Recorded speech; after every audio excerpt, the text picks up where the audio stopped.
안녕하세요 여러분, 수진이에요. 오늘은 요즘 핫한 GTX BC 노선 이야기를 해볼까 해요.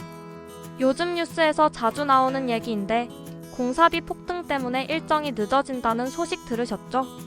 사실 이런 대규모 사업이 쉽지는 않은데요. 수진이가 자세히 하나하나 풀어서 알려드릴게요. 먼저 GTX-A 노선은 어느 정도 진척이 있어서 사람들이 실제로 이용할 날이 가까워지고 있잖아요. 그런데 BC 노선은 아직 시작도 못했다는 게 문제예요. 왜냐하면 공사비가 예상보다 훨씬 올라버렸거든요. 처음 계획했을 때보다 거의 2배나 더 들어간다고 하니 사업자들도 이거 돈 넣어도 손해보는 거 아니야? 하면서 멈칫하고 있는 상황이에요. 요즘 건설 자재비, 인건비, 물가 등 모든 게 올라서 이런 상황이 된 건데, 이게 단순히 시간이 좀 걸리는 정도가 아니라 아예 사업 자체를 어렵게 만들고 있는 거죠. 여러분, GTX 같은 대규모 사업은 대부분 민간 자본이 많이 들어갑니다. 정부가 다 책임지는 게 아니에요. 민간 사업자들이 공사비를 내고 나중에 운영해서 수익을 나누는 구조거든요.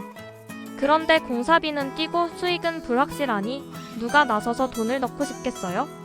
그렇다고 정부가 다 우리가 낼게 하기도 힘들어요. 그만큼 예산이 엄청나게 필요하니까요.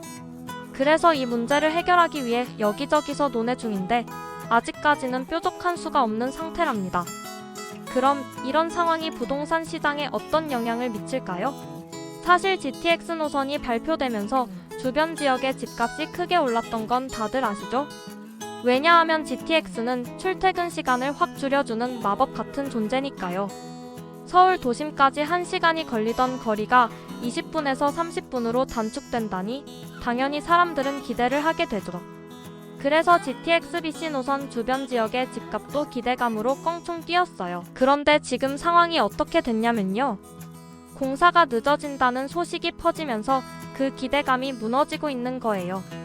사람들이 막연히 곧 생길 거야 라고 생각했던 게 이거 몇 년 더 걸리겠네로 바뀌면서 집값이 조정받는 지역이 생겨나고 있는 겁니다.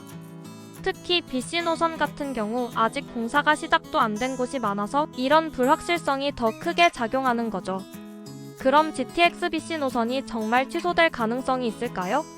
수진이가 볼 때는 그럴 가능성은 거의 없다고 봐요. GTX는 단순히 한두 지역 주민만을 위한 교통망이 아니에요. 이건 국가 균형 발전을 위한 프로젝트랍니다. 서울로 쏠리는 인구를 좀 분산시키고 수도권 전체를 연결해서 교통망을 강화하려는 목적이 큰 사업이거든요. 이런 사업은 중단하면 후폭풍이 어마어마합니다. 하지만 일정이 늦어지는 건 어쩔 수 없는 현실이에요. 예산 문제도 있고 민간 사업자들의 참여를 독려하려면 시간이 더 걸릴 수밖에 없거든요. 그리고 또 하나, GTX가 실제로 개통되면 서울 집값에 어떤 영향을 미칠까요? 이건 시장 흐름에 따라 다르다고 봐요. 만약 부동산 시장이 상승장이라면 GTX 같은 호재는 집값을 더 끌어올릴 수 있어요. 반대로 시장이 하락장이라면 개통 효과가 기대만큼 크지 않을 수도 있답니다. 과거에 비슷한 사례가 있었어요.